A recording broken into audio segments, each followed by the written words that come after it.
Yo, thank you for joining. I really appreciate it. It's another day. It's 11:25 a.m. Pacific time. It's March 12th, 2026. Hope you're having a good day. Let's begin. Would SAVE Act affect married women? See Karoline Leavitt's response. White House Press Secretary Karoline Leavitt says there is zero validity to concerns that the SAVE Act would make it harder for married women to vote, despite critics of the bill arguing otherwise.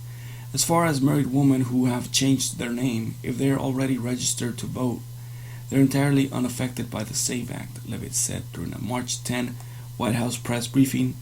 The Save America Act, or Safeguard American Voter Eligibility Act, is a bill that, if passed, would require Americans to provide proof of citizenship when registering to vote and to show an ID when casting their ballots.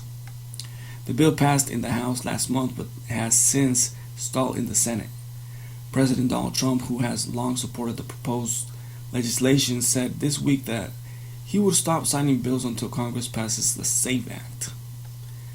While Republicans have argued the SAVE Act is needed to safeguard elections, Democrats and voting rights advocates say the legislation would disfranchise millions of Americans, including married women, by making it harder to register to vote and cast ballots.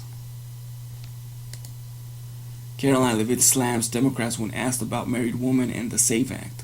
When asked about whether the SAVE Act would make it harder for married women to vote, Leavitt called the concerns a huge myth and slammed Democrats.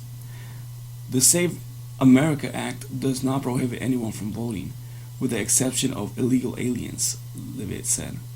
And the greatest way to disfranchise American citizens from voting in American elections is to allow illegal aliens to vote, which is what Democrats want to do.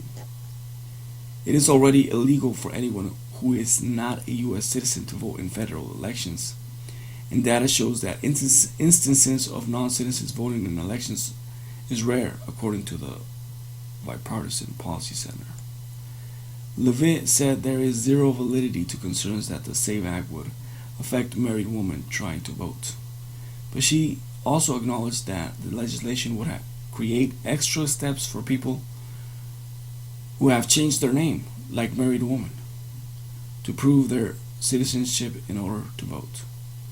For the small fraction of individuals who have changed their name or their address, they can still register to vote, of course. They just have to go through their state processes to update that documentation, Leavitt said, adding that Americans are already doing it every day. How would the SAVE Act change voting for married women? Under current laws, many Americans need to present some form of identification to register to vote. The SAVE Act would specifically require Americans to show proof of citizenship, such as a passport or birth certificate, when they are registering to vote. This would mean that married women would have changed their surname, would have to show citizenship documents that match their current legal name. Because a passport or birth certificate may reflect a previous legal name, the legislation would add a new barrier to voter registration for those such as many married women who have changed their name, according to the League of Women Voters and Brennan Center for Justice. 9% of Americans, or more than 21 million people, including those who do not have a passport and those without a paper copy of their birth certificate, don't have those documents readily available, according to research from the Brennan Center for Justice. Again, thank you for joining. I really appreciate it.